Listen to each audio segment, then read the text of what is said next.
Oh, it's been said a bard's life can often be a hard life, or hill and jail to rove and always move from town to town. And some folk have inquired if ever we grow tired of ranging all around the world and never settling down. But one should be a little wary of remaining stationary. Is comfortable, is lovely, but it's not the way we grow. When life starts to unravel, pick up your pack and travel. You'll find a strange serenity in places you don't know. Wriggle-dee-dum-dee-doo-da-terry-o-dee.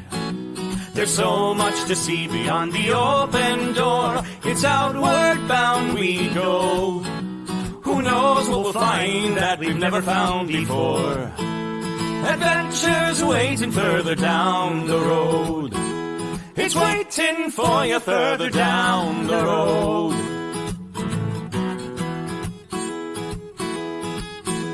You've got no map for showing which direction you are going. But why start on a journey if you know where it will end? And once you recognize, to anticipate surprise, you'll relish every twist and turn that lies around the bend. Wriggle-dee-dum-dee-doo-da-terry-o-dee-da-dee-da-dee. There's so much to see beyond the open door. It's outward bound we go. Who knows what we'll find that we've never found before. Adventures waiting further down the road. It's waiting for you further down the road. Lie-da-lie-da-lie-da-lie-da-lie. Lie-da-lie-da-lie-da-lie. Lie-da-da-lie-da-lie-da-lie-da-lie. La-da-da-lie-da-lie-da-lie. La-da-da-lie-da-lie-da-lie. The world has got its demons. There are many reasons why you'd find it harder to be brave than be afraid. But every life could use some danger. Every friend was once a stranger. Ships are safe in harbor, but that's not why ships are made. Wriggle-dee-dum-dee-doo-da-terry-o-dee-da-dee. A fwit-da-dee-da-dee. There's so much to see beyond the open door. It's outward bound we go. Who knows what we'll find that we've never found before. Adventures waiting further down the road. It's waiting for you further down the road. Lie-da-lie-da-lie-da-lie-da-lie. Lie-da-lie-da-lie-da-lie. Lie-da-lie-da-lie-da-lie-da-lie. Da-da-da-da-da-da-da-da-da. Adventures waiting further down the road. Let's go! Lie-da-lie-da-lie-da-lie-da-lie. Lie-da-lie-da-lie-da-lie. Lie-da-lie-da-lie-da-lie-da-lie.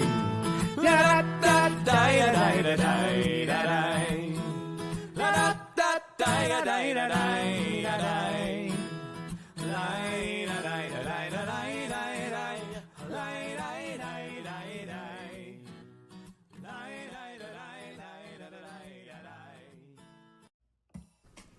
What direction should I go?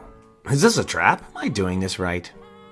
How long do I wait before I loot the body? Where am I? Why am I rolling animal handling? We know you've got questions. PAX has the answer. TheraPAX. Now let's hear all those PAX facts. TheraPAX. Use only as directed. Do not take this advice if you suffer from charms, snakes, illusions, delusions, transfusions, or phantasmal forces. If under the effects of a potion, discontinue use of TheraPAX until the potion wears off. Side effects may include happiness, anger, pit traps, twitch swallowers, nausea, vomiting, cramps, raids, constant yelling, hair loss, hair growth, and exploding. If exploding lasts for more than 4 hours, film that shit for YouTube. I'll bet you get 1 million likes.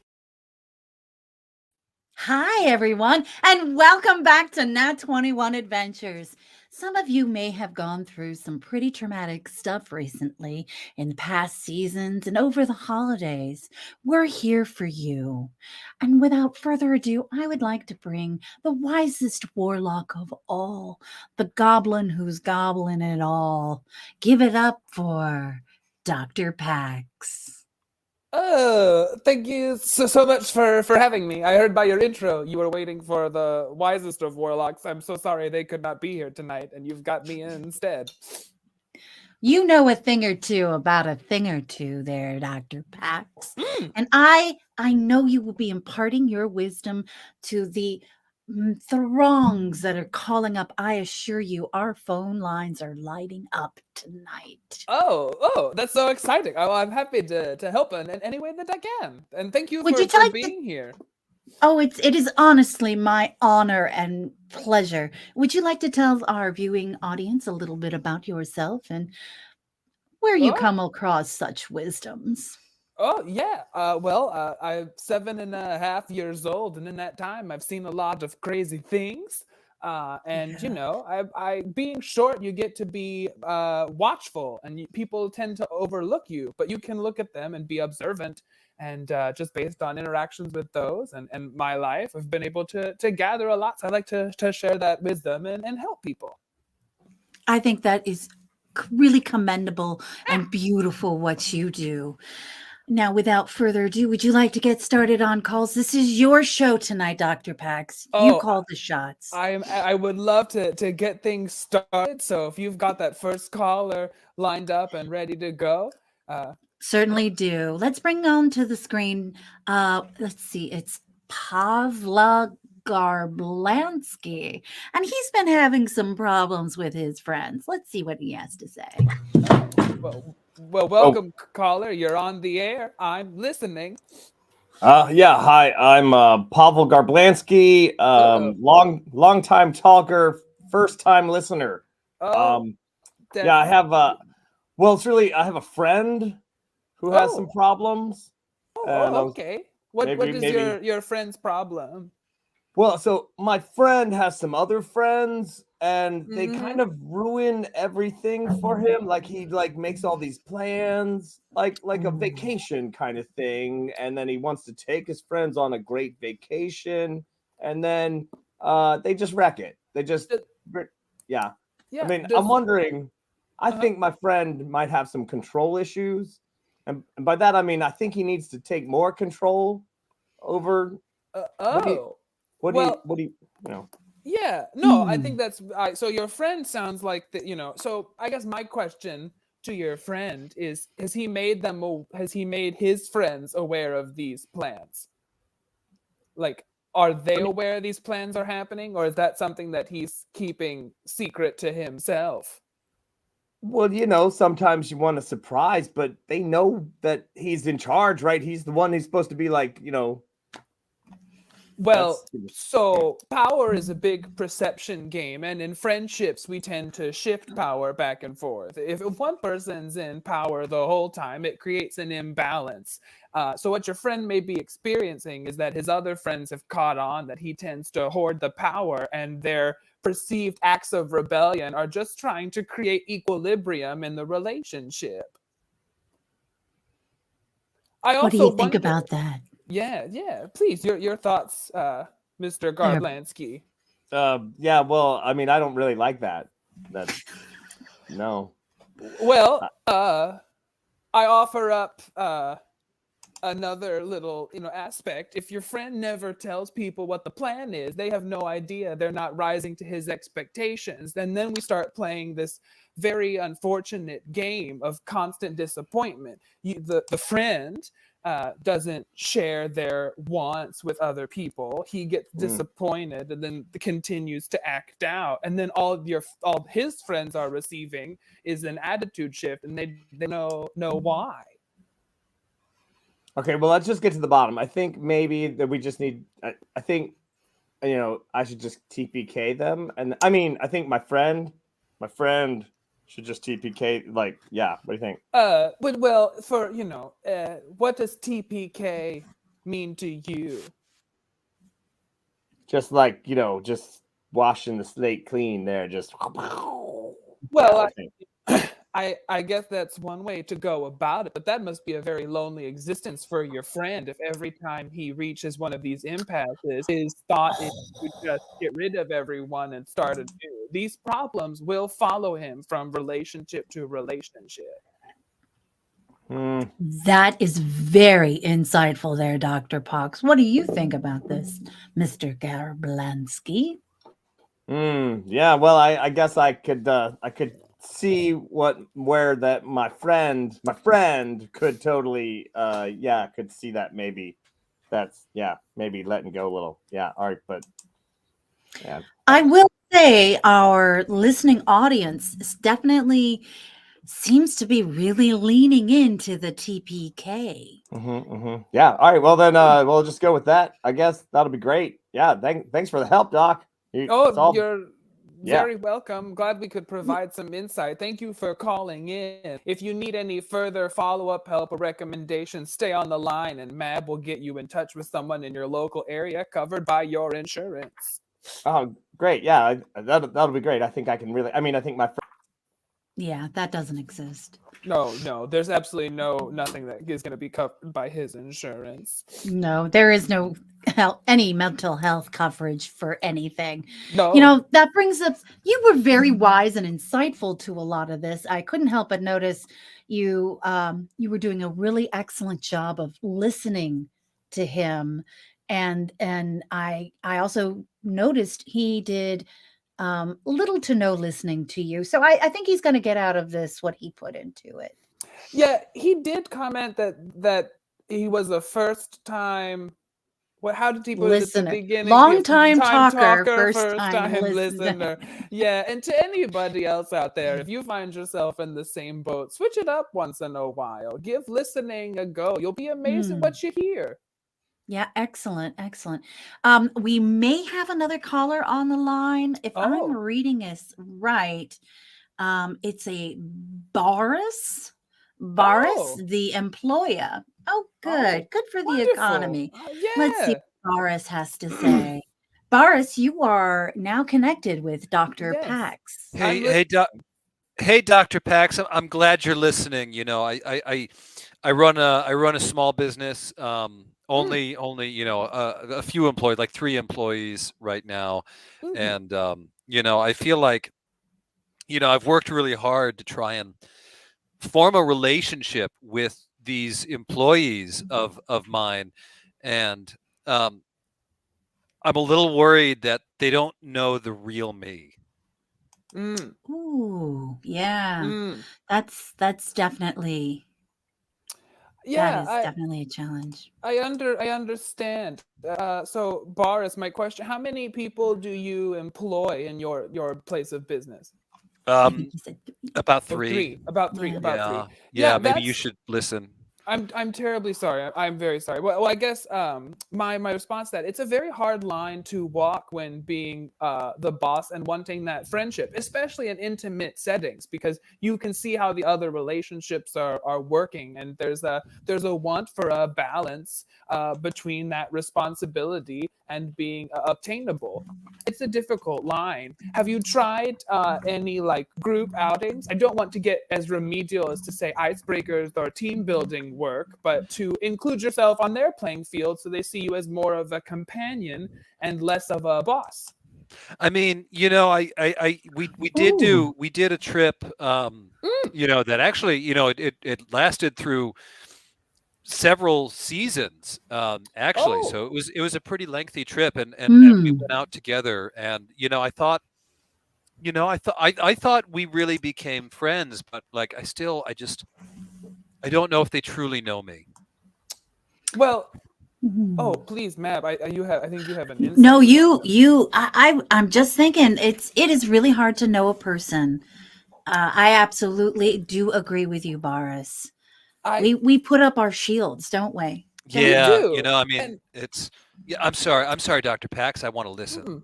No, you're perfectly fine. I think that my question to you, Boris, and I know we've just met, but this fear that they don't know you, do you put up any walls or sort of barriers? Are you vulnerable and let them know you? Have you shared with them things about yourself and made that sort of olive branch of trust in them to give them those details? I mean, yeah, I shared with them a lot of my past trauma and tried to really open up to them and just let them know how I'm emotionally feeling and how that past trauma really um, continues to affect me to this day. Mm. The problem is all that past trauma was a lie, and I just lied about all of it to make myself seem cooler. Oh. Well, but there it is. They don't know the real you because you've kept it a secret. You've put out this facade, and now you're kind of trapped in this double life. It's a triple life for you too, because if your employer and they, you take care of them in that vein, and your attempts at friendship are based in, and I won't call them lies. That's very harsh, because I don't think in this moment coming out of love, it's not a lie. It's a protection. Your facade that makes you feel safe has put up one more barrier. So I think the first step really is to come clean in that regard, and that's scary. That's tough to do. Well, I mean, like the thing is, we've known each other for so long now that it kind of feels like it's easier to keep the lie up than to change. Like, like I mean, it feels like, why do we really need to just, we can just keep going, I mean, it's fine. Is it though? Boris, I have to tell you, I'm watching the audience feedback right now, and the very moment they were with you all the way, but the moment you mentioned lies, it seemed like you hit a soft, tender spot there, and they kind of turned against you. Well, this is why I can't tell my employees that, because then they'll all turn against me, and then I'll have to find new employees. I think that is a very big internal fear, and people's response to lies is not necessarily anger so much as it is a hurt. Hurt. But Yeah. you can rebuild that. I mean, you can rebuild hurt, and if you put in the time, you put in that extra T, it can turn back into truth if you rework it a little bit. That's an anagram. Figure your letters for you when you're at home. But I think if you I think at the end the lies hurt you the most, because it keeps you from really being close to these people, and it's clear that's what you want in the end. Well, I mean, but I also don't want to hurt them as well. Well, your wants and your actions are contradictory right now.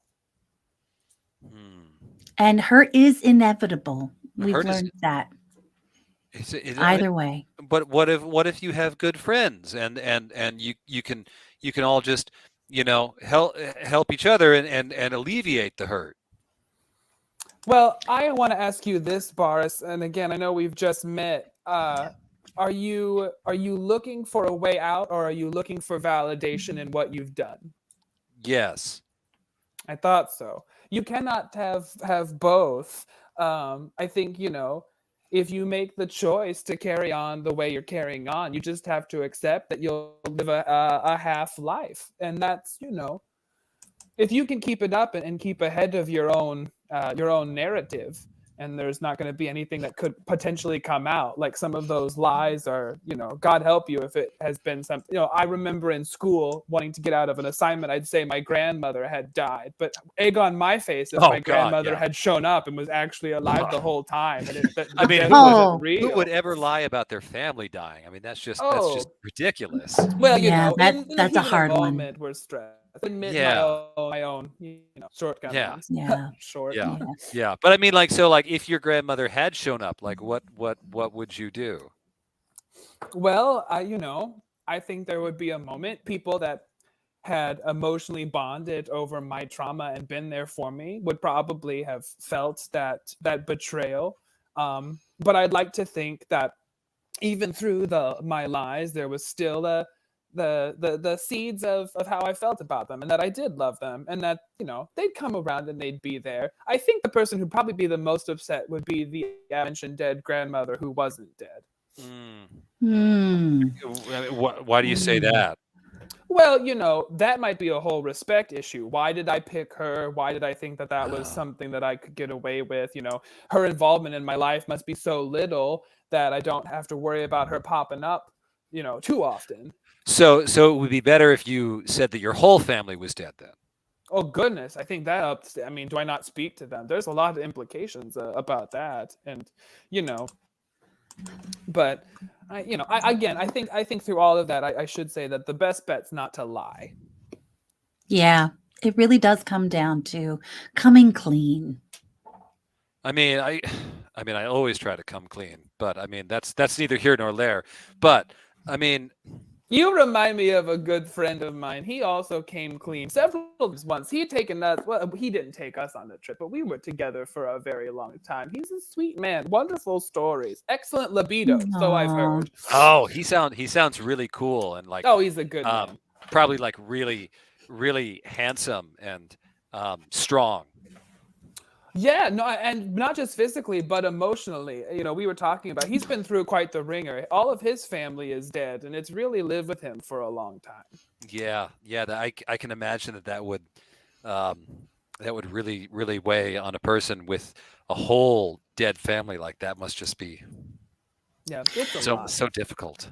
It's I a mean, lot. that's why. I mean, whew, I know. I mean, he certainly wouldn't lie about that kind of thing. I I mean, couldn't. given the choice of having your family dead or your family alive, I think most people would choose to have their family alive. But I certainly would agree to that. I mean, I would go to the ends of the earth to do that. Oh well, we didn't go to the ends of the earth. We went to the Feywild for vengeance, which I guess in some places is a plain. It's an existential question. It's the ends of some people's earth and the beginning of others. Did you go to the Four Seasons while you were there? We went through Oh, the I four did it. seasons. Yeah. Wow, you're funny, Boris. Yeah, yeah. My employees think so too. Oh, good. Well, see, they do Aw. know you then. They are getting to know you. You've got a wonderful sense of humor. There is another question that I want to kind of Mm. tag on to this whole conversation. Um, where does the line between employee and friend occur? And can one be friends with employees? And I Well, know you want to. I think we're friends. I mean, like obviously, like they're there because I'm there. So like obviously, I'm the most important person. So like I think that's where that comes from. But I mean, I think we all know and respect each other's talents and different talents that we have. So I think yeah, I think we all understand how important each person is to the Hmm. company. No, I think that's a very valid question. I remember once in my travels, I was in a garden of olives, and they kept saying, "When you're here, you're family," and that felt a bit forced. Mm. So I don't, I Hmm. don't think it should be an expectation if you join a company thing that you're immediately going to be considered, friends or more. But I think it can be a wonderful bonus. But I think expectations have to be set. There, we have to know when there's a time for fun and there's a time for business. Um, what do these employees do for you, Boris? What kind of company is it?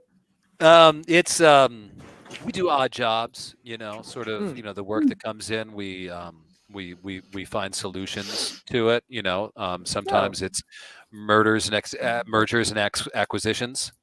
oh, okay. Oh, all right. So Yeah. like, oh, well, that's interesting. Very good. So like independent contractor work, really. I would say that's a good way to put it.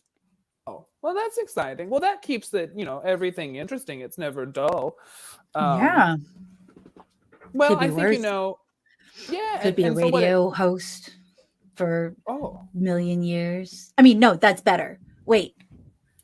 Well, I Um, mean, I am a big supporter of public magic. oh yeah, I think we all oh, I understand the have importance of several public of their magic. tote bags. They've really Yeah, done me proud. they're yeah, tote bags yeah. of holding. They're great.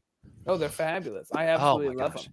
Oh my Um, gosh. And you get the public magic logo on the side. I mean, oh, it's really the important thing. I think I wish more, businesses and business owners understood the importance of public magic that, we are all um, a part of that. And it takes all of us to help support it, just in the same way that it takes all of my employees to help support my business. well, It I all mean, and I'm comes back obviously the most around. important part of it, but they help sometimes. and I think the fact that you're independent contractors and you're not confined to one space, and there's a willingness to go with you, I think should also clue you in a little bit And maybe it's not said out loud, but it's said through actions that they enjoy you and they want to be there, because it sounds like there's a freedom to walk away and they don't want to walk away. That's a really good point.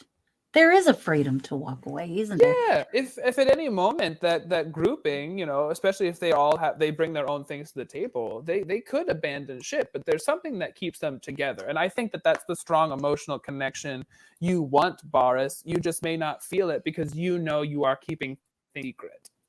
But what if I tell them and then they leave? If if everything was just built on a lie, I don't know if I'm ready to face that.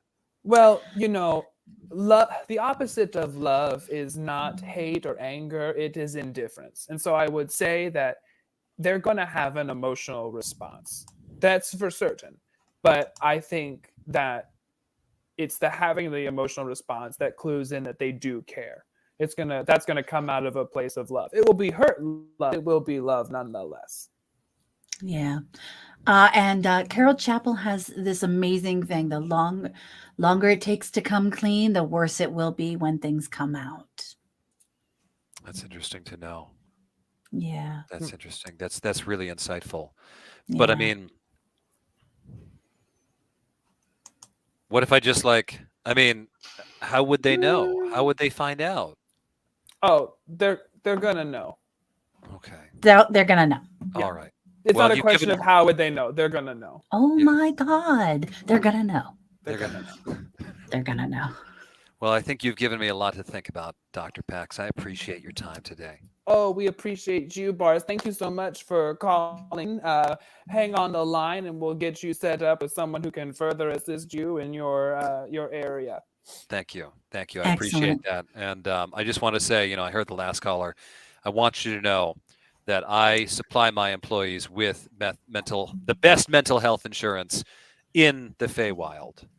Wow! Yeah. Unfortunately, there's no mental health insurance, so it's still zero. But it is the best zero that I could provide. I'm very important about the best zero is better than nothing. Thank you. I really try hard. Oh, thank you. Wow. Excellent call. Thank you, Boris, so much for joining us tonight. We do have some other people on the line, but I do have this one write-in question. I'm going to just go ahead and read it out. Hi, my friends went on a quest and I've been home alone for I don't know how long. Should I pee in their bed? I'm a cat, if that changes anything. Oh, it did shift a little bit because I'll be very honest, everyone. I have recently left someone home alone for an extremely long time, and I thought it was them wanting to pee in our beds.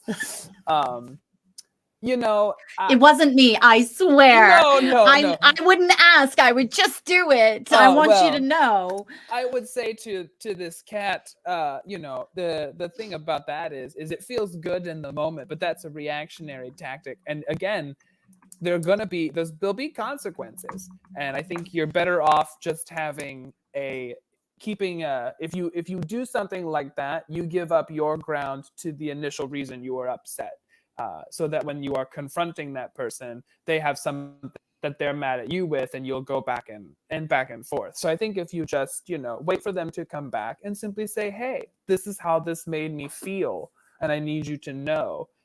You're open to success in that dialogue versus starting from both people starting from places of hurt, because you're hurt you were left, and then they're hurt that they have ruined linens. Yeah, and you can only pee on so many beds, really. Oh, if I had you do run out of beds. Yeah, you're right, Zalani. It's the cornflakes, not the bed, right? Well, goodness gracious, well. We start getting into territory that I'd have to call a friend about. It seems that this is like a fetish or something. Oh, you're right. I'm sorry. I was. Well, I think we just have a lot of people out there writing in that have just a golden showers thing. And we can unpack that in PAX After Dark, where me and another doctor will guide you through that. But that's not for the day show.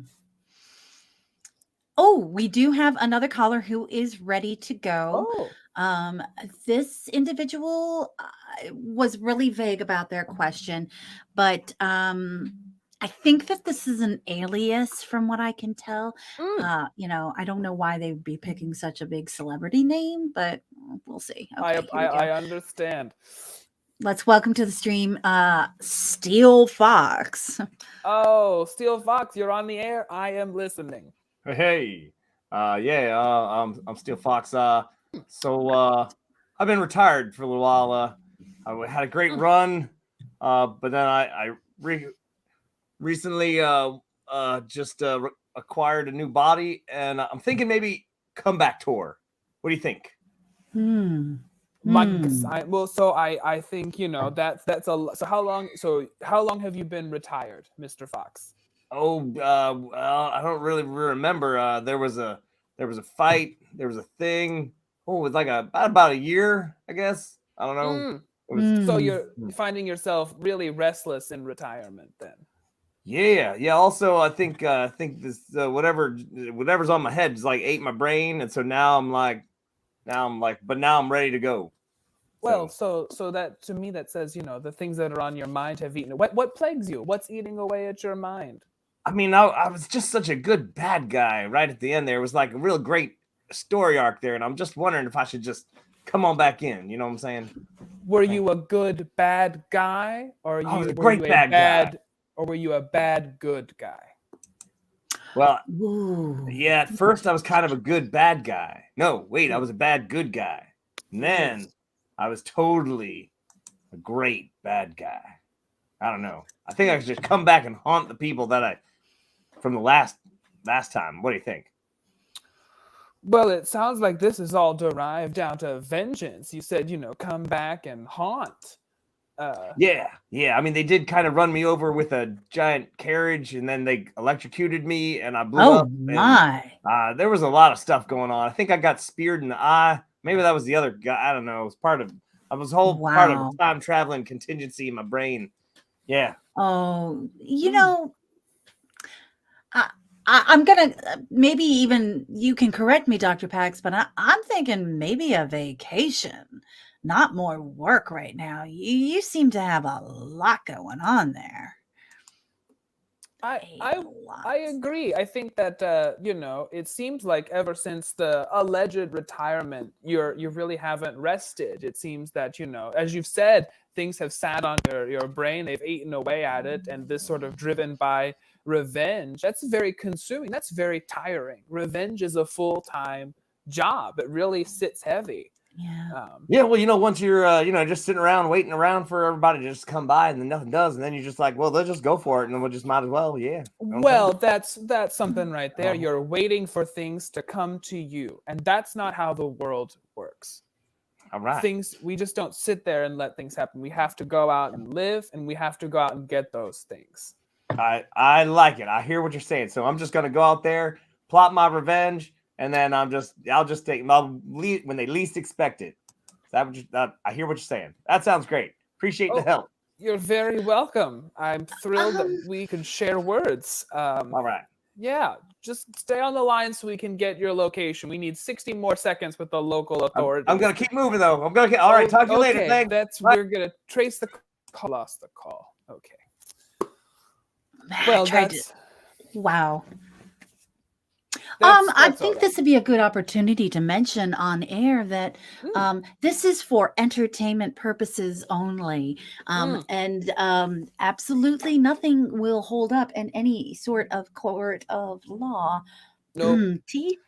Oh, yes, thank you. Absolutely not. No, I have I am licensed to practice, but to practice what? I'll never tell. Practice the piano. Wow. We have I will say tonight the comments are a buzz, and I am trying to keep up. You guys have a lot to say, and I am really appreciating your insight. Speaking of bad guys, question mark. Well, this next caller is an ice demon. I'm not entirely sure what an ice demon has that needs therapy, but you never know, right? We do think that everybody deserves treatment. Absolutely. We never know other people's hurdles, so it's nice to keep an open mind. Here we go. Hey, how you doing? Oh, How you doing? Doing well. Thank you, caller. You are on the air. I am listening. What can we do for you? Yeah, Doc. It's the Ice Demon. I'm still outside the Summit King's Palace. And listen, I've been out here for like 3 days here, and I'm the only Ice Demon left. It started out there was like 40 of us. Now it's just me and this ravioli guy who's still in the Summit King's Palace. He's just chilling out. I don't know what the hell he's doing, but I'm out here. I'm trying to find him, and it's making me a little hot under the collar. And you might understand, as an ice demon, if I get hot, bad things happen. All right, you understand what I'm saying? All right. I do, absolutely. Yeah. I think that the individual you're referring to inside is contemplating whether or not to pee on several beds. But besides the point. Yeah, I don't like that warm liquor.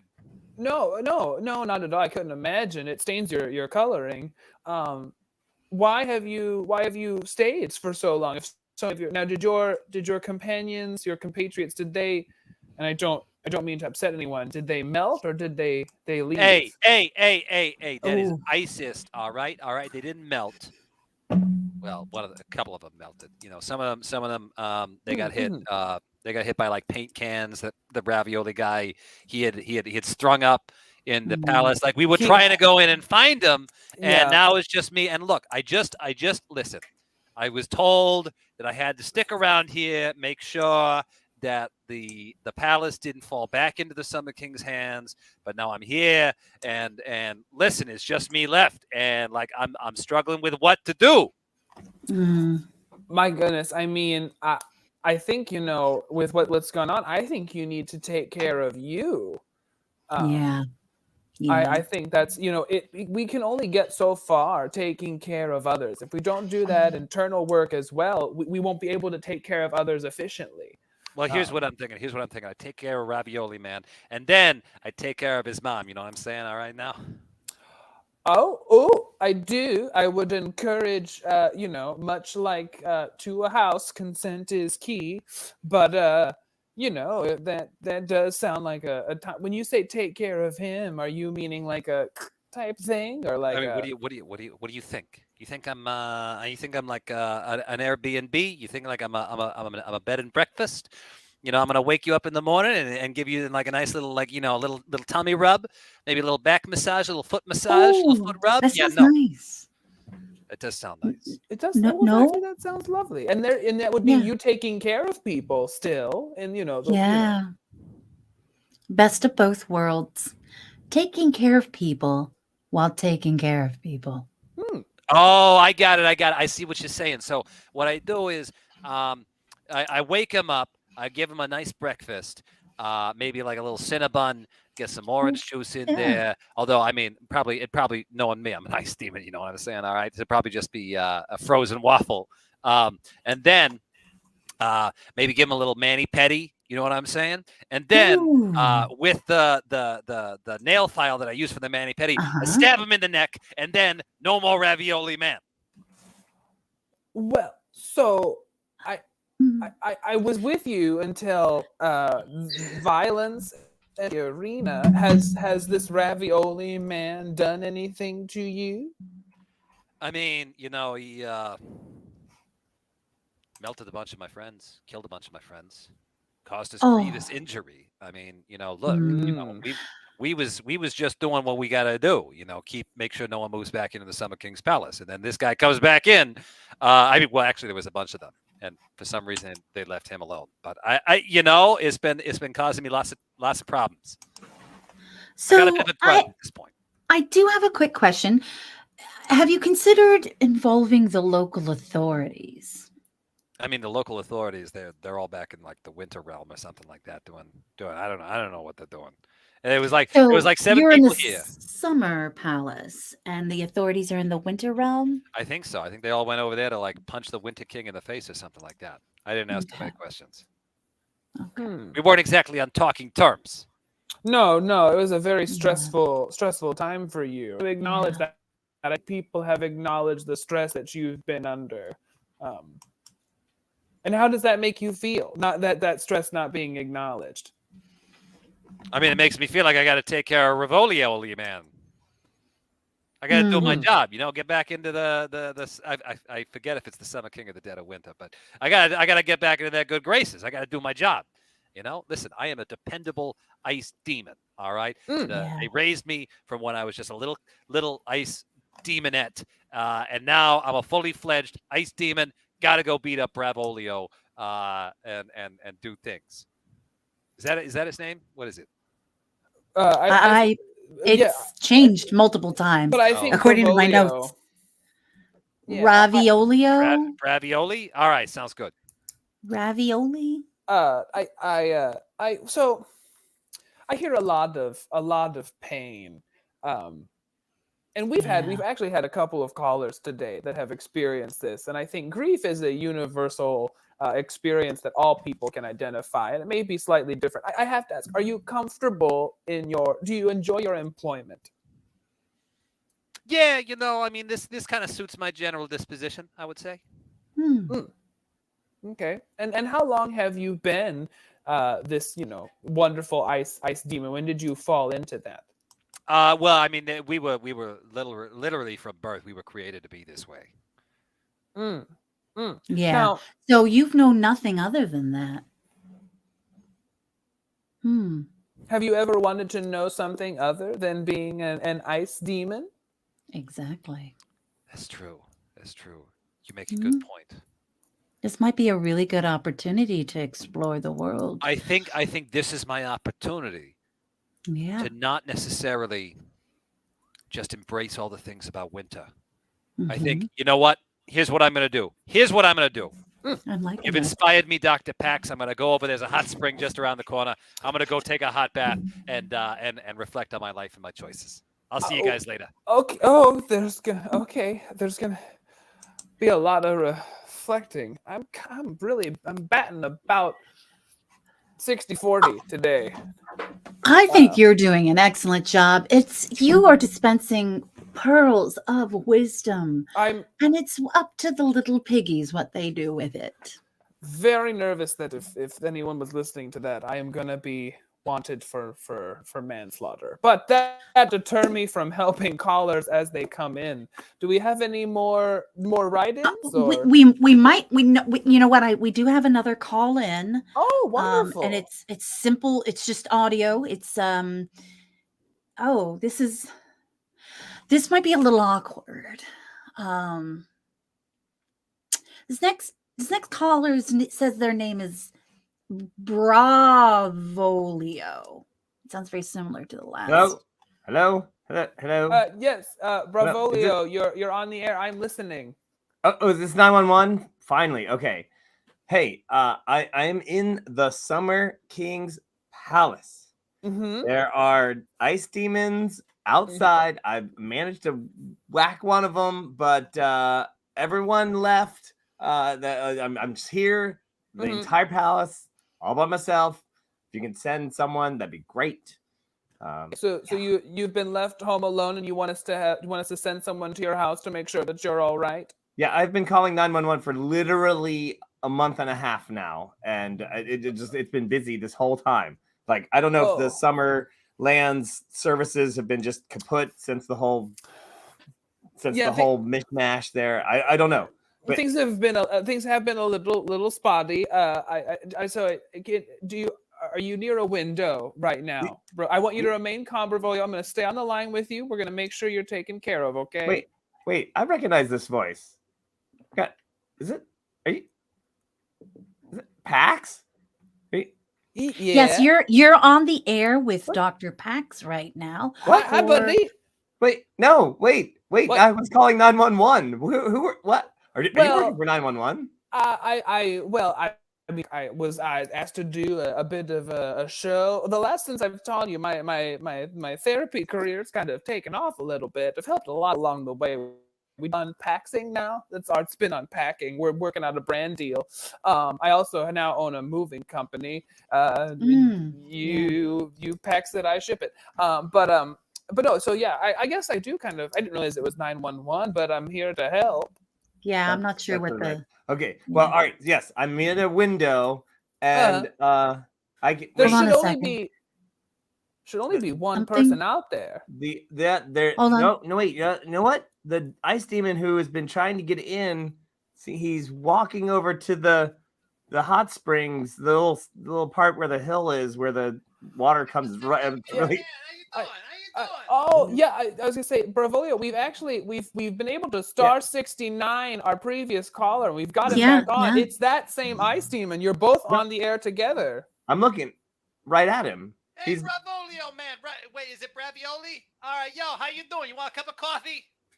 but no, coffee. Well, you were trying to kill me earlier. Well, you yeah. know, I gotta try some hot things out next. So I'm getting a hot cup of coffee and I'm getting in the hot tub. You want to come on down? You know what? Ooh. Let me just watch from here, right. and I'll be down in a sec. Sounds good. I'm gonna get in now. That's all right. Okay. Oh yeah, that feels great. That feels great. Yeah, we're gonna get some Dunkin'. No, the guys up in Boston, they drink Dunkin'. Hang on, I'll be right back. Ooh, This yeah, is very he's- fascinating. It is. It's kind of like it's my first foray into couples counseling. Oh, Bravolio, may I ask what's happening now? What can you see? We don't have visual. We just have audio. No, on either one of you. He's Yeah. running around. He's actually trying, like, things are coming back together now in the Summer Kingdom. Like, the land is kind of healing itself, and there's pop-up stands of coffee, apparently, and the ice demon's grabbed a whole bunch, and yeah, and now he's got a whole, like, little 4-pack, and he's coming back with he's getting into the hot tub. I don't know why he's doing it. Oh, that seems I'm not Yeah. gonna stop him. Well, is he? Yeah. How hot is the hot tub right now? Because Well, I think that first was about 105. So what you're about ready to witness, Bravolio, may be a bit shocking. I know you've been through a lot. I'm just gonna keep my head down. Yeah, as you get- you know, if you need further assistance, I have got other colleagues that might be able to assist you through what that visual is. Yeah. Well, yeah. Well. Oh, yeah. Oh, that looks. Oh, he's kind of. Yeah. He just kind of started to melt. Hey, and what are then- you doing? What are you Oh. doing? Hey, Bax, what are you telling me to do? Why are you telling me to do this? I'm melting. I'm melting. Well, what a wild. Ah. Oh, unfortunately, we were disconnected from that last caller. I wasn't able to make out any of the last 15 minutes of this program. Yeah. Unfortunately. Bravolio, this might be a really good time to take a Hang up? nap. Yeah, yes. Oh, Yeah. Gotta Yeah. go. Bye. Bye. oh, I, wow. That was. Well, Remember, this show is for entertainment purposes only.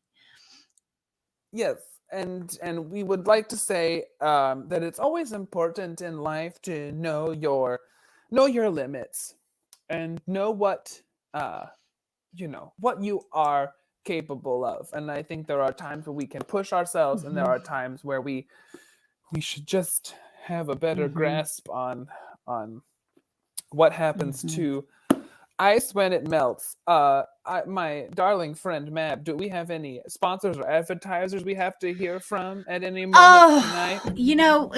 You're absolutely right. This is definitely a good time to talk about some of our sponsors here at Nat21 Adventures. Oh my goodness, if only I didn't spill my tea all over the keyboard earlier tonight. Take your time. We can continue to I'm having a go. hard time navigating everything. Okay. You're doing From- just fine. Thank you. See, Dr. Pox, I think you're doing an excellent job as well. Nat21 Adventures is brought to you by some of the following sponsors. And I actually don't have any of the text written in front of me. So I'm just going to pull up an image. Yeah, go ahead, pop up the images, and you can do the talking, actually. Boop. Ooh, I'll do it. Perfect. Well, we're sponsored. Oh wait, no, Bravolio's coming back in. I see. Oh, yes. Yeah. My friends, Nat21 Adventures is sponsored by Ren Adventures, Dungeons and Dragons Castle Tours, Adventure by Day, Game by Night. Our next tour is July 7th through 14th, 2023. We start in Scotland, head down to York, and come back again. We are going to be staying in castles. We're going to see cathedrals and abbeys and all sorts of things, all for the entire tour. Obviously, it's an 8-day tour. Adventure will be had by all. Go to renadventures.com. Yay. But wait, there's more. Do we have more? Scrolling down. Shows this week? Or should I talk more about sponsors? I will mention that our next season will be starting in a couple of weeks with Nat21 Adventures. So How exciting! stay tuned. I heard a rumor that we're going back to the Feywild, so no Oh my promises goodness! there. We are still looking for additional sponsors. Oh, that's our only full-on sponsor. Okay, excellent. I think we have another call in of Fabulous. Var Mom. What does that Var? mean? Var Mom. Oh. It's like varsity mother. Oh, all right. Well, Hmm. I'm ready. Hi, Var Mom. You're on the air. I am listening. Hello. Yes. I mean, I think varsity mother is probably an appropriate term. My son he's a very athletic child, but he's why I'm calling in. You know, my son's just been. I'm a little concerned about the way he's been behaving with his friends. Ooh, yeah. How old is your son? Is it young adolescents getting into trouble, or He's 22 years old.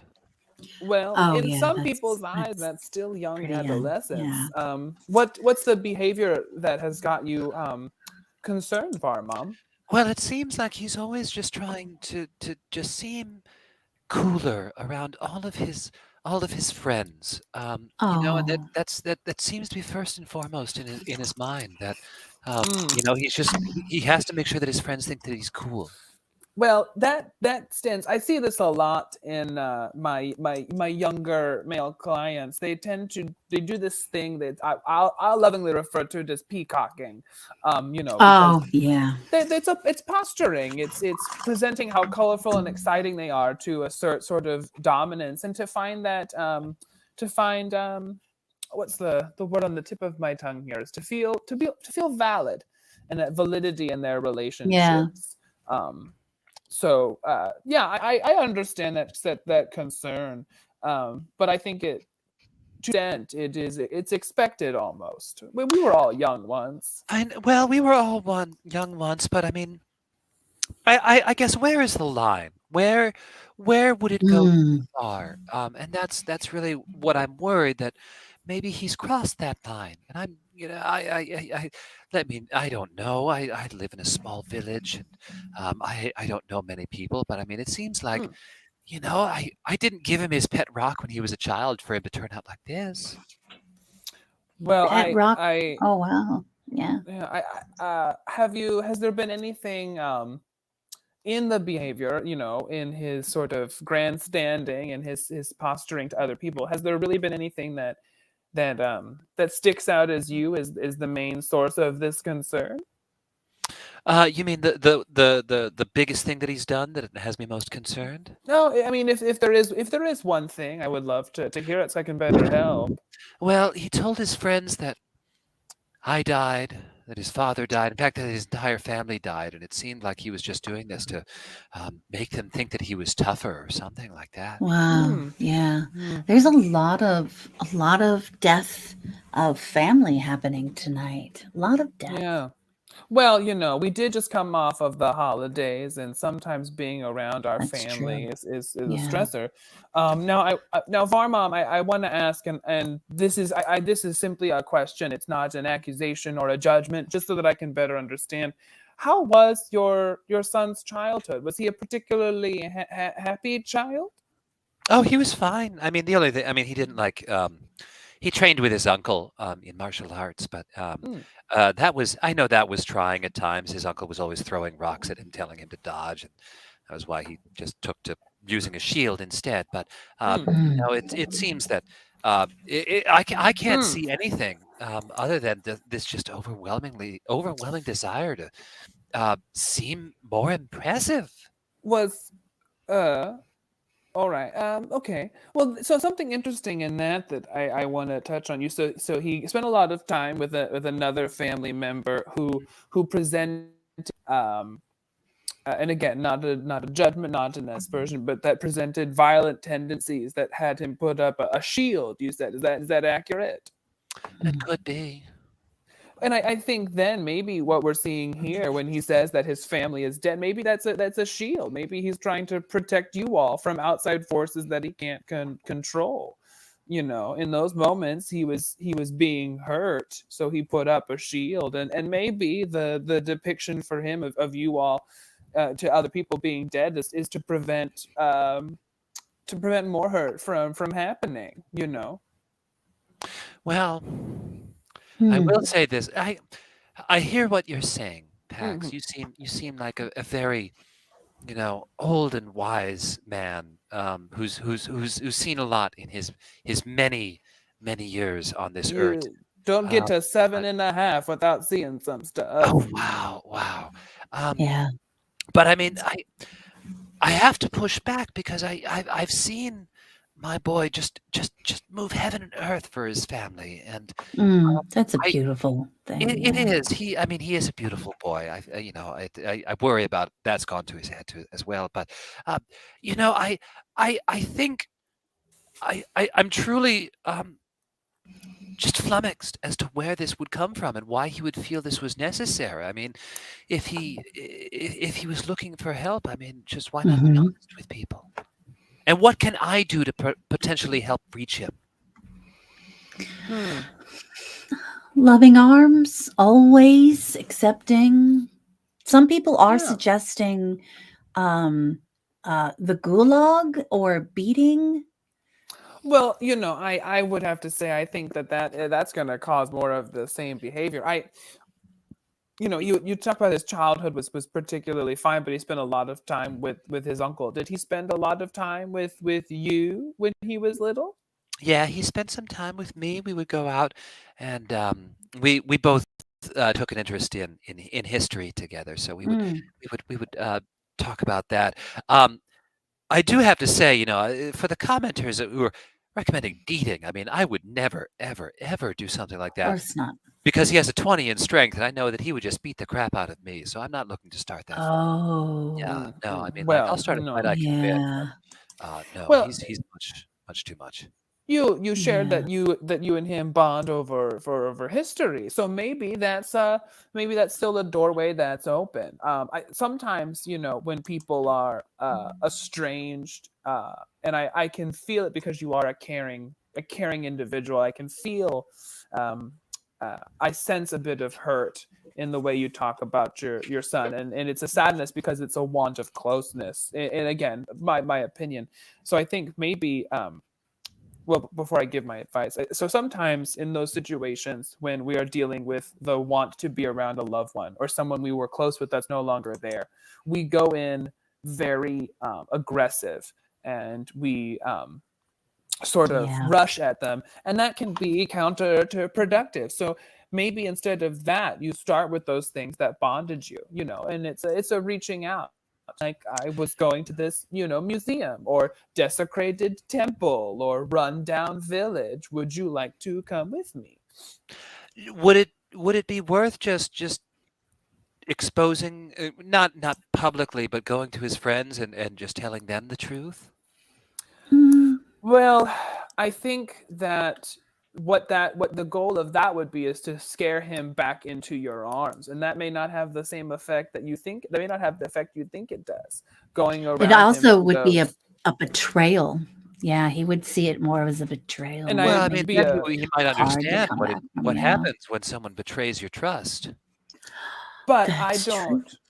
Well, but yes, but as I talked to a caller earlier, we need to find a way to break the cycle of of kind of going, meeting aggression or meeting hurt with more hurt. And I know you're in pain. I can feel that because Yeah. you raise this person and you take care of them, but for maybe reasons we just don't know, there's something there, and instead of going at them aggressively, we need and just create a dialogue. And I would encourage I statements. I really do. And for anyone listening, Yes. I statements get you very far. Don't say you made me feel this way, or put it on them. Say I feel this way, and keep it on you, and that will bring them into the conversation and not keep them isolated.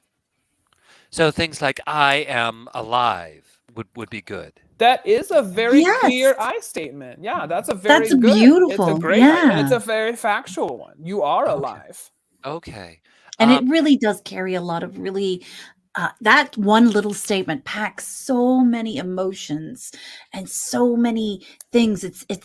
I love that statement. I want to say I am alive to I'm everyone alive. I I meet. think we should all I say am it. alive. I am alive. I am alive. You are alive. Oh, I'm sorry. That was a you statement. Oh, well, that we would agree.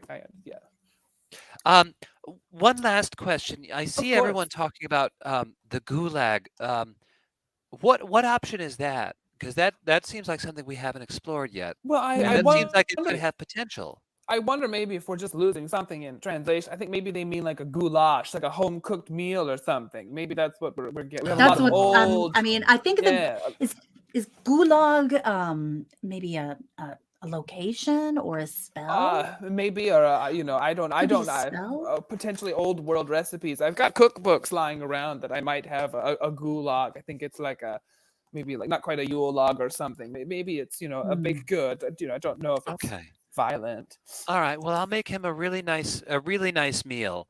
I know. Oh, you know what he loves? He loves pumpkin spice. So I'll just make him a very pumpkin. Oh, that Yeah. sounds And lovely. see, Yeah. you remembering those things will mean an awful lot to him. Well, I mean, honestly, he's a very basic boy, so it's not hard to remember most of these things. But he does try. Basic boy. He may appear basic, but I think there's a lot of depth to him. And I think he likes getting to those depths and really plowing through everything to really uncover what makes him tick.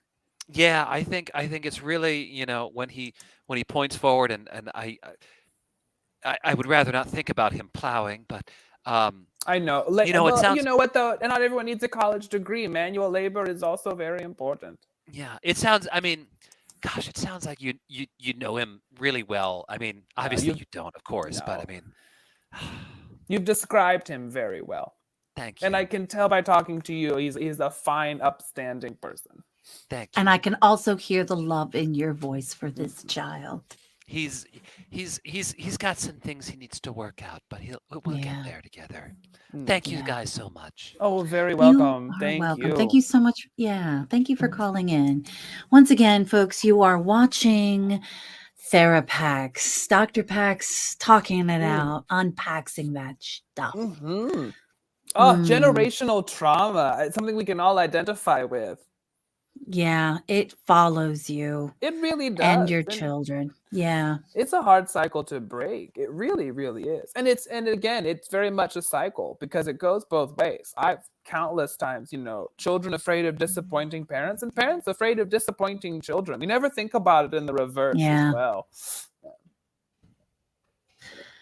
Oh, goodness. I'm just kind of scrolling through. You know what? We had some really, really good questions from the viewer audience that I did not highlight. So if you guys had questions, this is a really good time to type them in now. And I can Yeah. kind of go back and look at some of this. Oh, yeah. That is an excellent question. My DM will never level up the party. What should I do? Well, Mm, I think gosh, that sounds it sounds like there would need to be again, and I sound like a broken record. I think a lot of it comes back to talking. And just asking some questions why that is, and if we need to reach out. I also think then maybe you need to show why you deserve the leveling up. we all need to want to level up in our relationships, in our Mhm, jobs, in our mhm. lives. It's a part of going forward, and we can't let other people's uh, That's conditions stop us from growing.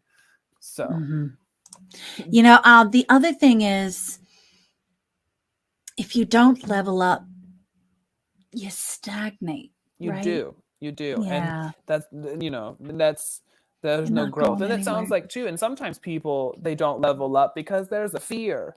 There's a fear of failure, but there's also a fear of success. Success is just as nerve wracking as failure, really. Mhm.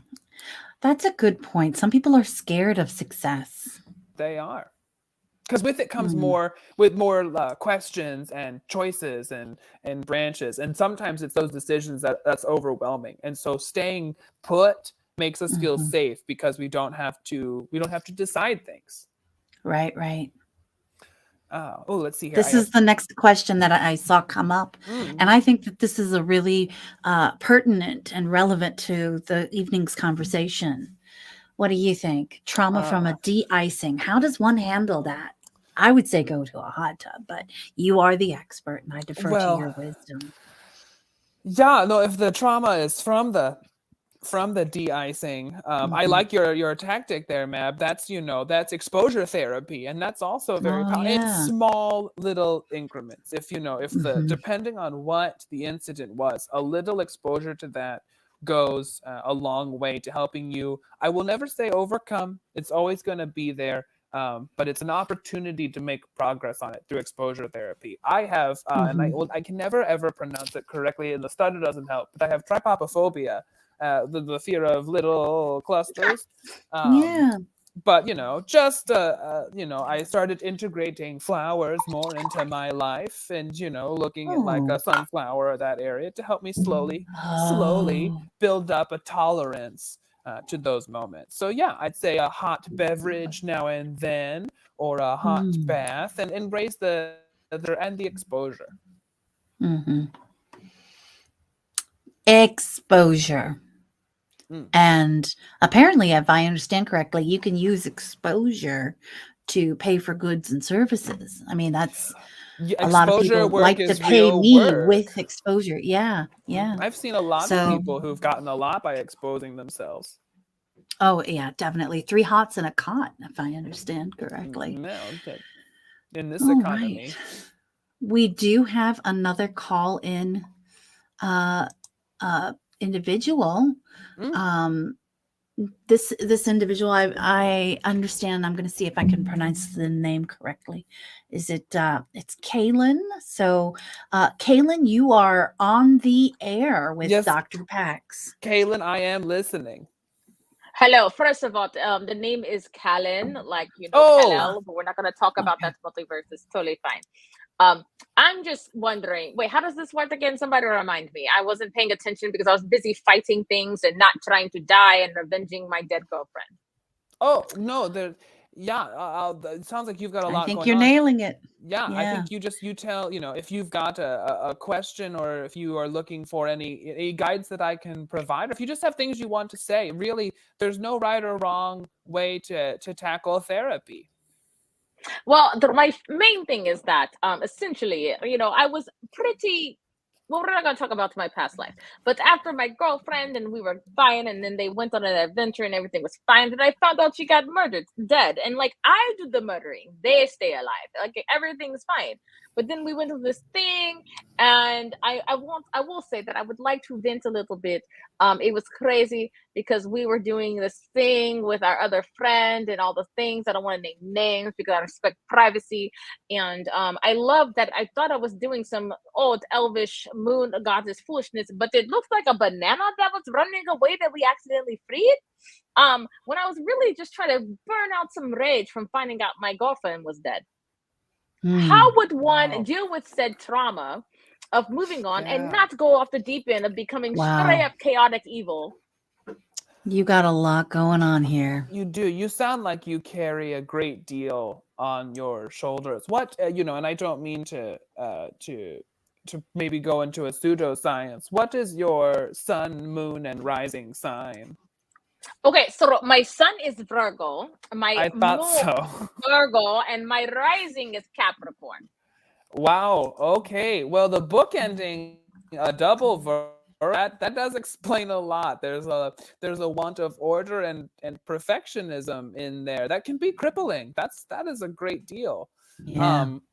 I think the first thing that we're working with a little bit is an identity crisis. You were talking about, the roles sort of reversal in the relationship, that you did the murdering, your partner did the living, and now your partner is not done the living aspect of it, and it kind Mm. of leaves you in a little bit of turmoil. Was the banana responsible? Is this a potassium allergy? I do not know. It was like an actual banana. It had swords. It threw us grew gestures and then flew off somewhere. I do not understand why a banana had hands and fingers. Mm, Is this mm. something you're familiar with, Pax? I personally have never heard of any such I, I banana with swords that. very briefly in my travels, I have come across a banana with a propensity for violence, um, and Ooh, and this sounds serious. it is serious. It's a very serious thing. To my dear caller, I ask, have you been able to properly grieve yet, and not just simply your partner, which is an important grief through, but have you been able to grieve the loss of your own self? What is this grieving that you speak of? Because normally I just go on gigs, I take Mm. contracts, I do what I am told, take the money, and move on about my life, and usually carry around a large flagon of wine.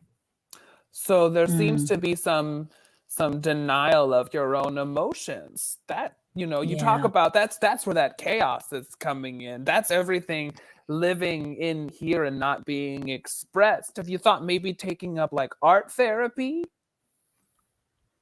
Like Mm, painting with blood of my enemies. Painting is that's a a start. medium. Yes, Yeah. you could do that. I've known painters who have painted with blood. I even knew a Andy Warhol who used urine, but to each their own. Mm. I Wait, do have a wait, girl, quick you're saying question. urine? No, urine. No, that is disgusting. You paint with blood or you paint with paints? Like, why would you use your own feces to paint with? I do not understand. Who is this Andy Well, Warhol? the Studio 54 days were very different. It was wild. I do have a quick question. How did your girlfriend die? I'm still trying to figure out the full story on that. I have heard mixed things, but from what I heard, that she ran away, took on some Feywild shenanigans. I don't know why. Like, she should have known with my kind that they're probably not the best people, because, like, let me tell you Mhm. about those high elves. They are so self-absorbed, but we'll get into that later. But what I'm Mm. saying is, like, apparently she sacrificed herself, and that's great and all, but, like, sometimes are they really worth it sometimes? She sacrificed, your girlfriend sacrificed herself for Some someone people she else? was just traveling with, I guess. I do not understand the Oh, yeah, I thing. can Like, see. with our group, it's like every man for themselves. And Yeah. if you were last man standing, that's your personal problem. You should not have fallen behind. Like, it's Well, fine. Like, you don't fall behind. I asked this question.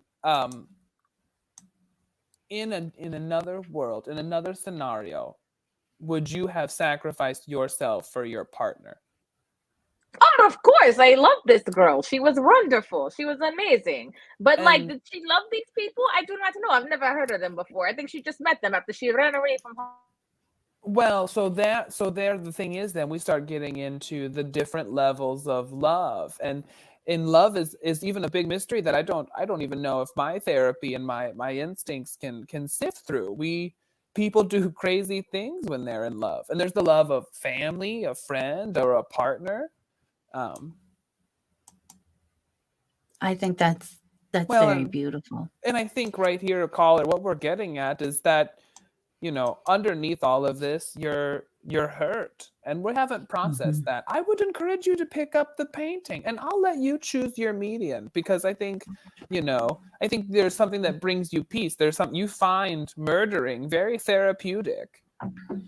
It's not only about punishing those who are not of the, what do I want to say? They are not they're doing bad things. I like to punish those that are they're doing evil things that they Well, should not be doing. So perhaps maybe that is better. You know what? Actually, I'm gonna look at this contract that just landed on my desk, and what I think I'm going to do is sign off on it and just go on a murdering spree against these terrible warlords. And before you go out and do all of that, there's something, and I would encourage you to call back in our hopefully picked up late night show for more advice. Your talk of wanting to punish people, you explore your dominant side, and I'd encourage you maybe to look into, it might build relationships, but BDSM and again, a contractual agreement you enter that's between consenting adults would give you that catharsis of punishment, and work through that with people. I can get paid for punishing people and they stay alive. Yeah. Yes. And people seek it out. It's very, very popular and lucrative. It's very okay. lucrative. You know what? Fine.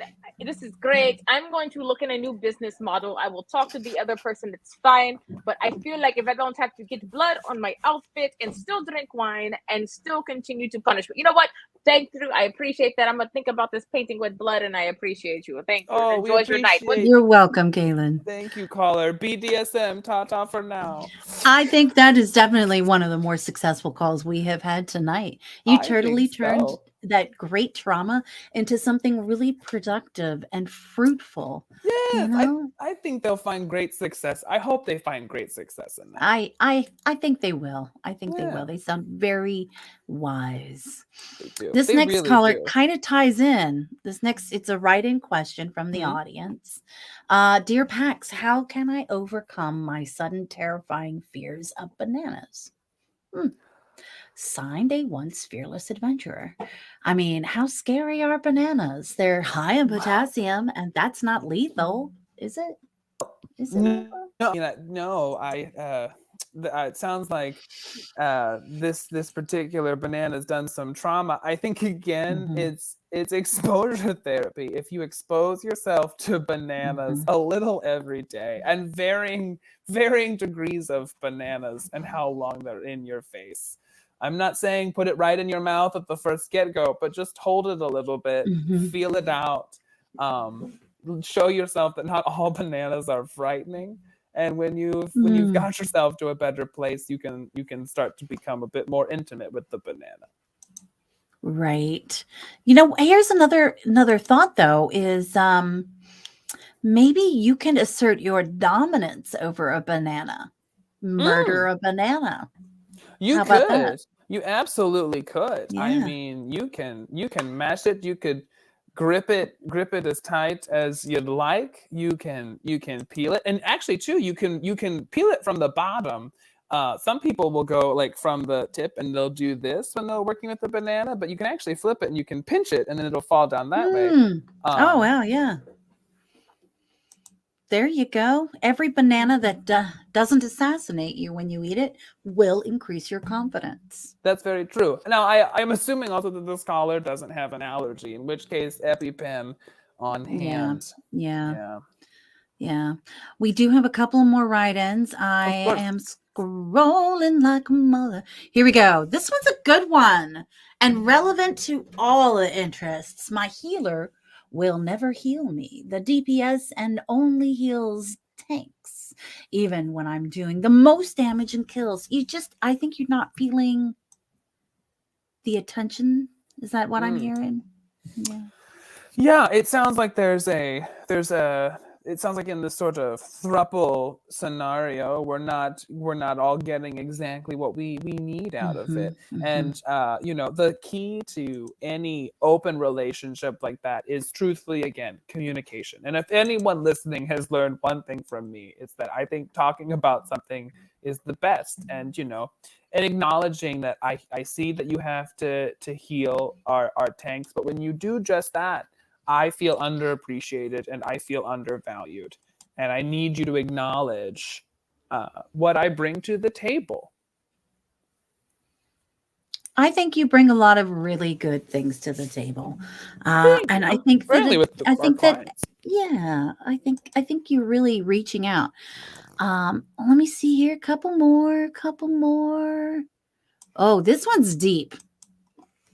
How do you help someone realize the error of their ways and that their thoughts and ideas in the end will hurt them and the people around them? I feel like this is again a reiteration of another theme. Oh, this one is very, very tough.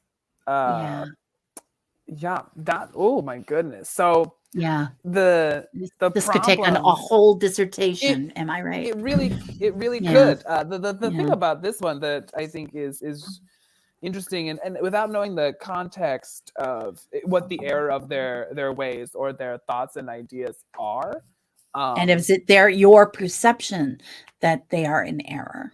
exactly, and I think too, now in this day and in our middle aged, we like to go with everything, Mhm. with an inherent want for morality, and that can be draining and counterproductive. And if we assign morality to things, to thoughts and ideas, without speaking to the individual, just like Mhm. we were talking about very early on in our session, if we recall the uh,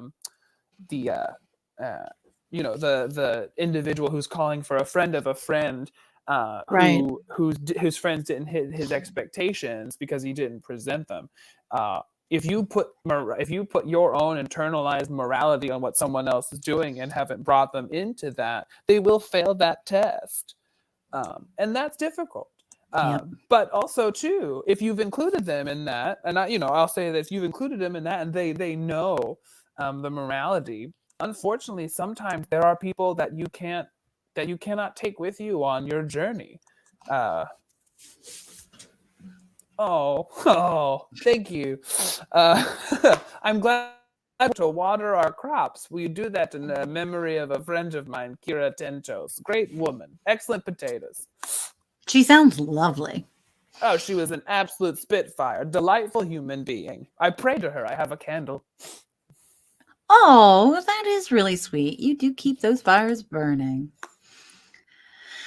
Lot of really good comments. Mm-hmm. I will say tonight the audience is on fire with such amazing insight that I think that your mere proximity. Okay, question. How about this one?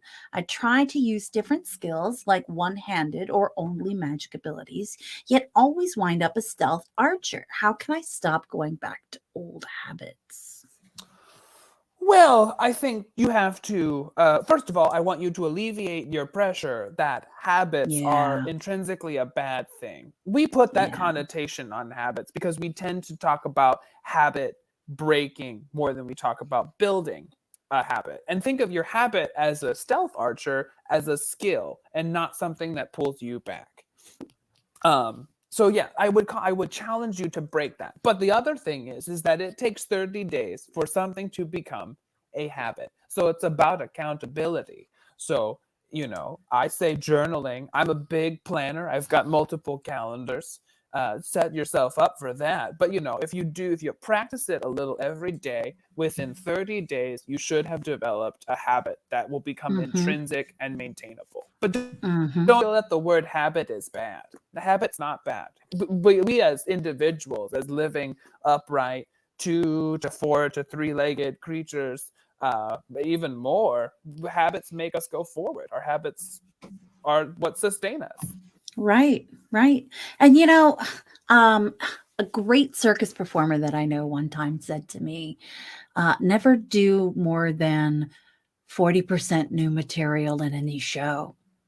Oh Yep, God, that speaks to me. yep, Oh, that speaks to me on a very deep level. Because if you yep. do, here's the thing: they like you. They like you for what you've done.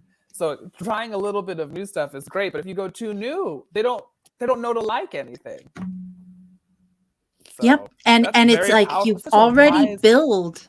Yeah, you already build the appreciation. You've already got that solid foundation in that one show or that one interaction. Mhm.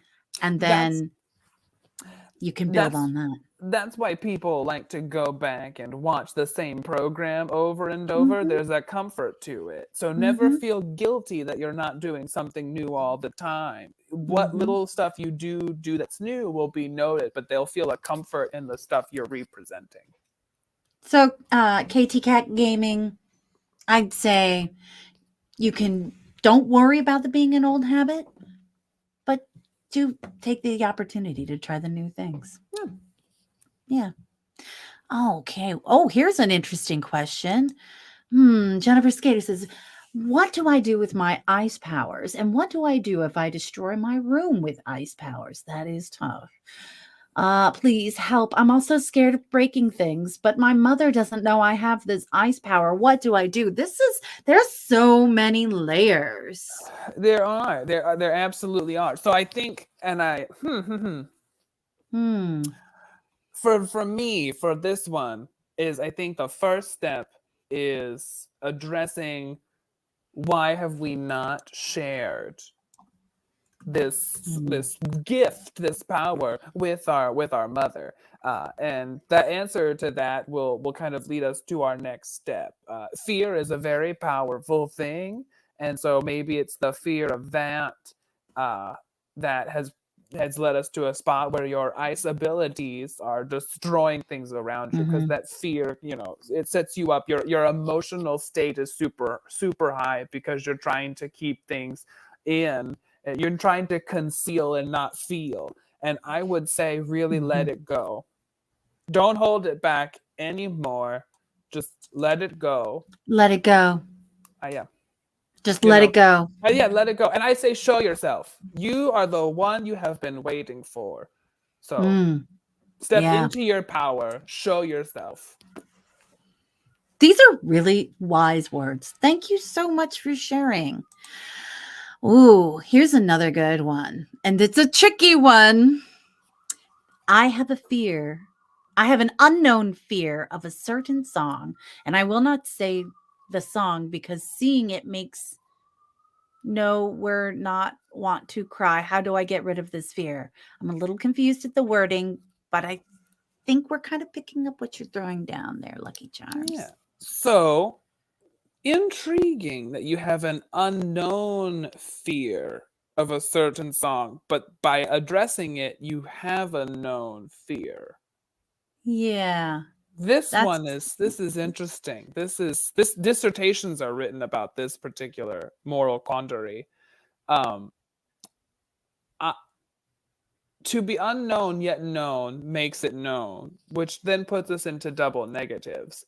But if it's unknown, you have nothing to get rid of, for you do not know about it. Uh, and if you don't know, how do you know you've said it? And if you say it, then you know it, which means you got rid of it because it's an unknown fear. So I think, and again, I studied music theory one semester to get this degree. I say it and you'll be fine. is this an exposure therapy thing again? Do we have to? I don't know. Oh goodness. Oh no, I did wear the lower cut ripped shirt tonight. But yeah, maybe type it out. I like this was wonderful. I thank you for this question. I hope you found some help in that. Yeah, seriously. I'm going to reflect on some of this. Okay. Oh, here we go. I'm curious about this one. BLC Blondie. When attending a wedding where someone is killed, is it okay to continue to hide things to protect others from gossip? Or should I duel to defend their honor? Well, so I'm assuming in this scenario we're saying that the individual is who's been killed is the one people are now gossiping on. In bad form to speak ill of the dead. I'd rather walk on my lips than speak ill of someone. Um, but I would say Interesting. Would I continue to hide things to protect others from gossip, or should I do it to defend their honor? Well, who's the one being gossiped about? Is it the Yeah, that's a individual little fuzzy. who's? Here, let me see if I can Hmm. scroll down. That would be a BLC Blondie. If you would like to add comments, but wouldn't you? All right, actually, I see Madam one that Lanza just has says some. kill them Yeah, all. yeah, And that's it keeps things tidy. I will say though, yeah, when you start to kill them all, one thing I have always heard is you have to end the bloodline, because if you kill someone, if you kill individuals and you leave the bloodline open, you open yourself up to revenge.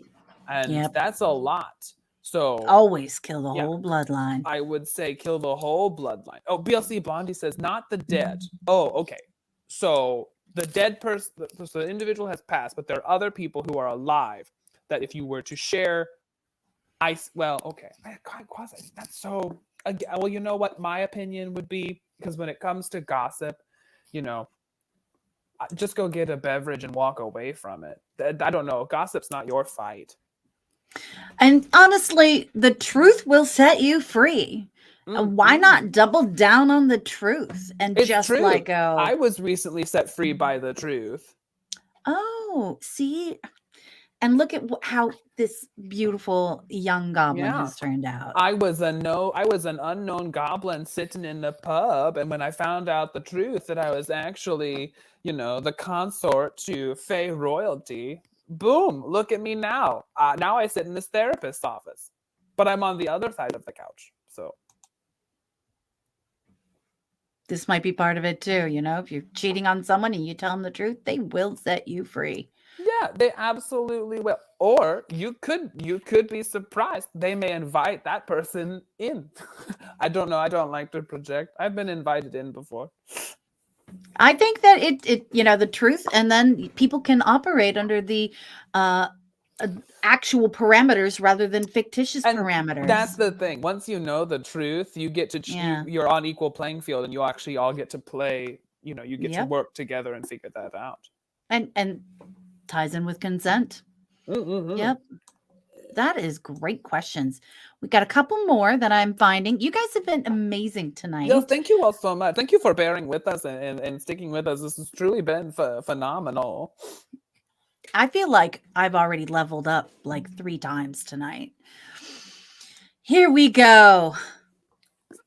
So, my father is a psychopath killer who killed off my family and the monk order I was once part of, along with killing entire kingdoms. Wow. My party made an agreement that we'd tell each other secrets that will affect the party as a whole. But how do I tell them? I'm just going to say what I'm going to say. And Pax, you can tell me if I'm way off base here. Mm-hmm. You could take this question that you just wrote down, write it on a piece of paper, and hand it to them. Mm-hmm. Yeah, that's very true. I think sometimes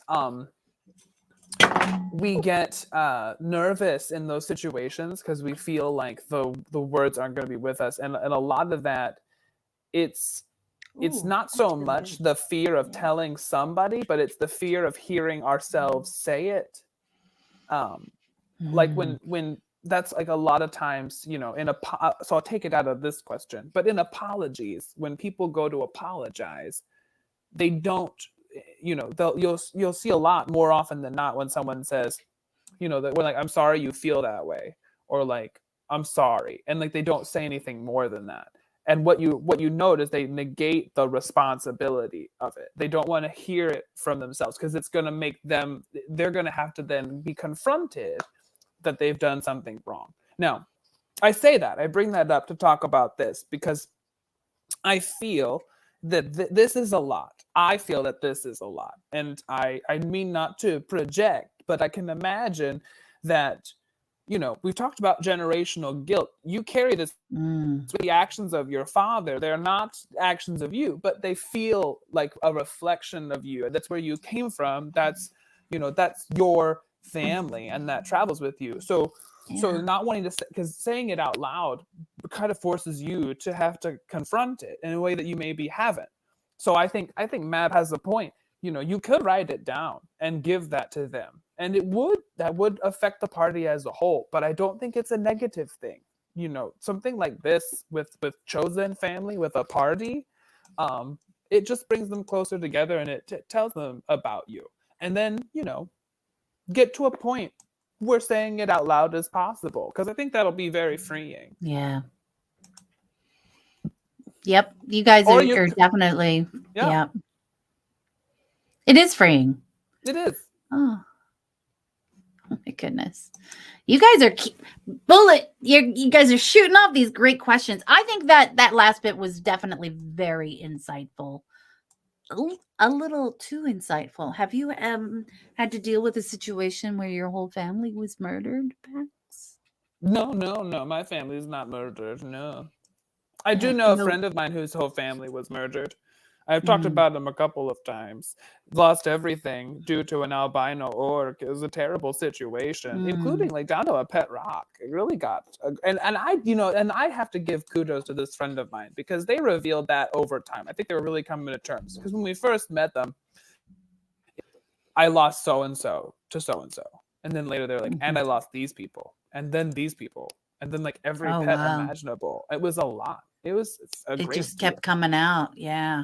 It did. And I think they had to work through that. They had to start saying it out loud so that they could tell me and they could get over it themselves. And not get over it and move on, but get over that first hump of trepidation of dealing with it. Wow. And that is a lot for your friend to carry. And he's so fortunate to have a friend like you. Oh, to stand by. Thank you. Oh, I do mean that. I feel very blessed to have you in my life as well. Would you like another question from the audience? I would love another one. Sure. Okay. One last question from a mere mortal. How do I not throw away my shot? Because just like his country, or just like their country, I'm young, scrappy, and hungry, and they don't want to throw away their shot. Then simply don't. Yeah. No one can. No. Yeah. Take the shot. No one can take that away from you. And I think you all you can do is take it. Bang bang, he shot me down. Bang bang, I hit the ground. Bang bang. Yeah, we'd play games when we were kids. Played games with sticks. I mean, he wore black, I wore white, so that you could tell we were on two different teams. But I shot the sheriff, but I didn't shoot the deputy. Oh yeah, well, I one time shot a man in Reno just to watch him die. Yeah, you might think that's psychotic, but I'm gonna call it science. Well, again, too. I mean, hobbies are important. Yeah. It ties in with the next one. Sometimes I imagine I'm watching a group of adventurers traveling and fighting their way through perilous adventures, and I help them along the way from time to time. Now, if they turn some poor urchin into pink mist or kidnap a crab or other such antics, do I share the blame for these predicaments we created? Now, here's the thing. I honestly think that you can take some of that pressure off of yourself, because free will is very important, and that you've got to remember that you can help people, but you cannot control what they do with that help. I think we're making some assumptions here, Pax. Oh. I first of all, I need to ask a very important question. Johnny O Twitch, are you a god? If you're a god, you have to tell me. That's the law. Well, and if so, I'd like to see some proof and some papers. Yeah. I know that gods do have the ability to control the outcome of events. And if you're not a god, Johnny O Twitch, do you have the ability to actually control? Well, I also, wonder that, that gods having the power to control events, they didn't control the choices presented in front of them, though. These are great. That's kind of I don't know, that's my take on that whole thing. And that gets into a bigger one. But if let's say, all right, I concede, that yes, in our world, the gods do have a say. But I still am the one who presented them with the options. And potentially they're trying to stop other more cataclysmic things from happening, a kind of quasi butterfly effect. So Oh, that's a good maybe point. in their infinite wisdom, they know both outcomes. So they pick the one that does the least amount of ripple damage. Mm. And they step in that way. What of the guilt of the Patreon saints? These are the questions, God, How much? that's a very, very good one. And I guess then the question to that is, to what end is the guilt manifested? Is it the guilt of helping or the guilt of sitting by? Mm, Because sometimes, mm, saints too, in the great pantheon of mm. sainthood, they see things. They hear the pleas, they hear the cries, and if they don't respond, is that where the guilt comes in? Or if they But do you never know. respond, you never You know. never know. Hmm. So Kazu was just by investigating what became the pink mist incident. I didn't read the papers after that whole thing transpired. I saw the grabby, flashy headlines, and I didn't want to be a part of it. Mab, do you have any insight? I never read the papers really. Most of my news comes from what the comments of the watchers have on our show here. And apparently birds don't really exist. Yeah. Well, there it is. Fate versus free will. It really, no, it's very true. But I think they kind of go hand in hand. I don't think we ever want to acknowledge that. I think your free will brings about your fate. I think we need to flip the order of that. Honestly, this comment right here, don't let your guilt get in the way of a good story. That's spoken like a true bard. Well, and that may also be something we should. I hope our barman, our barist is listening. Our caller from earlier, this whole, maybe we can say, don't let your guilt of get away of a good story. So maybe they keep on keeping on with the tale they've spun. If it's a good story, maybe they ride it out. Wow, it does all. This is definitely some wisdom that connects all of the different pieces together. It does. It has been. It's like a big, beautiful puzzle tonight. It's been lovely that we've all sort of worked in step with one another. And this one is one more question that I just kept looking at it. This is a beautiful concept here. I can never stand in front of a mirror because I'm afraid of my own reflection. What do? I will say, when I am walking down the road, sometimes I will catch a reflection in a shop window or something and be startled. It can have that effect. This is not an unreasonable thing. No, not at all. I think so some of the scariest things in this world are or maybe not some, but one of the scariest things that in this world is self-love. And it's a hard thing to practice. It's a very, very hard thing to practice. But I would say I would put positive affirmations. I don't get to see many mirrors, just they're hung a little bit higher than I stand. So it's just the crisp top of my head. Which is stunning. Thank you. That's very kind. So I have to, go out with the gusto that if someone else were to see me, it's good. But remember, we will nitpick our own stuff. And also our reflection is not how people see us, because things are flipped. Things are different. Glass quality does play a big part in this. Is it a silver-backed mirror? Is it a mercury-backed mirror? Is it one of those newer ones that the vampires can actually look into and not be harmed? Or And was it even a dirty? magic mirror that distorts, or a funhouse mirror that's all wavy. Exactly. It could warp a little. So I would say that, some positive affirmations, and it's going to Mhm. be difficult, but I would encourage at least once a day standing in front of a mirror, looking at yourself and telling yourself that you love yourself. And you'll start to see a change. Uh, Let's practice that now. yeah, Let's all everyone, just together take a moment, look in. yeah. Look at your a mirror handy. Hmm. Your phone can act as a mirror. Your phone camera there, or any of this is I love you. I Oh, that love feels you. weird. That Yeah, does feel weird, doesn't it it? does feel a little Feels weird. It very does, especially weird. if you make eye contact with yourself. Yeah. And that's one of those I statements, It is. right?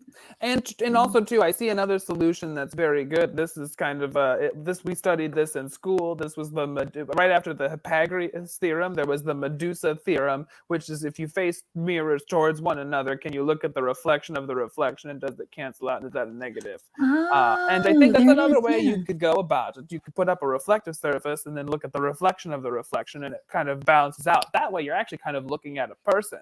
You're not looking at a reflection, because you're Hmm. that way and it's bounced to here. So if you're looking here, you're not looking there. You're looking at this other person. Hmm.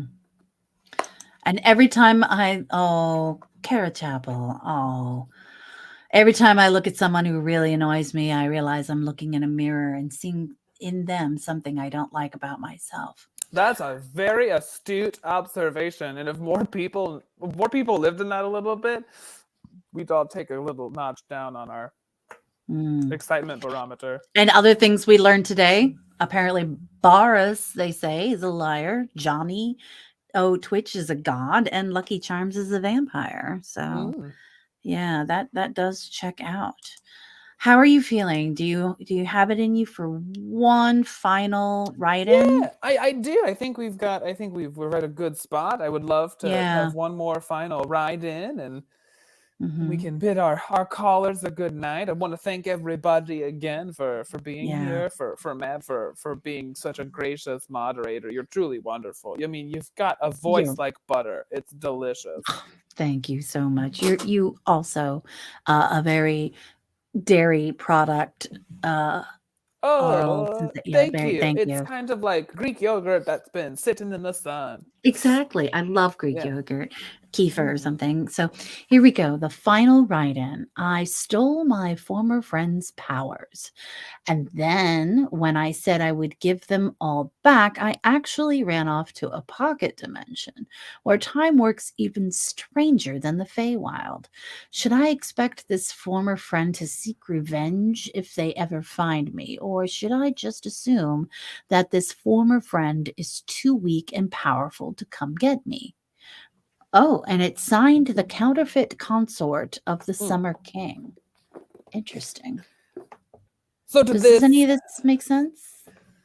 if this write-in individual is watching or listening, wherever you are, I want to share this with you. So I really want you to come close, get very close, and just really take this in and take this moment. Now you listen to me. There's no place you could go. There's no time. There's no realm. You will not escape me. I will find you. I will lose this stutter and I will chase you down. You may think you're free. You may think you're safe. And it's in those moments where you are in danger and you will be caught. Your days are numbered and I wouldn't get comfy. But that's just my humble opinion. What do I know? I just have a degree to practice the piano. So, that was such a good final question. We really covered a lot tonight. What do you think, Mab? I think you were doing an excellent job, and I want to thank everyone for writing in, calling in, everything. All the comments have been excellent. And this is a really good time to kind of talk about what our show schedule looks like this upcoming season. Thank you. One more round of applause and thank yous and shout Oh, outs for you, Dr. Pax. Your and for wisdom everyone. is epic, and I think you deserve at least 3 levels for everything that you have done tonight. I don't help people for the levels. I do it for just, putting out that good karma into the universe. You never know when that's going to come in handy if I'm put up against somebody who's, decided to live a life, my life, if I'm being down. I don't want to keep going. Oh, you've got this. No, you've got this. Hmm. Okay, let's see here. I'm going to put up some banners. I'm going to talk about some shows that we have coming up this week. On Monday nights, we have Modern Monday with Lady Prudence, where it's a live music call-in show. On Tuesdays at 8 p.m., we have the Nat21 Adventures. It's not yet quite into the Feywild. I think next week might be one of our rerun episodes where members of the cast get to refresh. And if I understand correctly, next week, no, I'm the one that makes the decision on that. So I have decided I want to do the Groundhog Day special, which, if you haven't seen it, is one of our best episodes we have ever done. One of the top 2 easily. So tune in next Tuesday to catch the Groundhog episode. On Wednesday at 12:30 p.m., it's Creating with the Crew with Cubby and Shoshi. And at 9 p.m., we have our Gothic horror game. Do not want to miss that. On Thursdays at 10 a.m., it's Sonics with Shakespeare. Another fantastic live interaction show where you get to help Shakespeare write sonnets. And one more time, round of thank you to our sponsors, the Dungeons and Dragons Castle Tours, Adventure by Day, Game by Night, July 7th through 14th. Paulo can answer if we have any seats available anymore. Paulo, do we? There have is any one more? more spot available for our Dungeons and Dragons tour to Scotland and England. Just one last spot where we're actually going to stay in a couple of different castles from Scotland to England. And one of them even has a hot tub. It's going to be great. For melting your favorite ice demon. That's right. So coming up, anything else, Paula, that I have missed? No, that's it. You got it all there. Excellent. So thank you guys so much for joining us tonight. I will see you again next week. I'm very excited. And don't forget to tune in tomorrow, Crafting with the Crew, 12:30. I'll probably pop in there and talk about all the crazy stuff. So thank you one more time to Dr. Pax. Oh, Anything thank you, closing everyone. words? Take care of yourselves, take care of each other, take care of the planet. I've been Dr. Pax, and this is Therapax. What direction should I go? Is this a trap? Am I doing this right? How long do I wait before I loot the body? Where am I? Why am I rolling animal handling? We know you've got questions. Pax has the answer. Therapax. Now let's hear all those Pax facts. Therapax. Use only as directed. Do not take this advice if you suffer from charms, snakes, illusions, delusions, transfusions, or phantasmal forces. If under the effects of a potion, discontinue use of Therapax until the potion wears off. Side effects may include happiness, anger, pit traps, twitch swallowers, nausea, vomiting, cramps, raids, constant yelling, hair loss, hair growth, and exploding. If exploding lasts for more than 4 hours, film that shit for YouTube. I'll bet you get 1 million likes.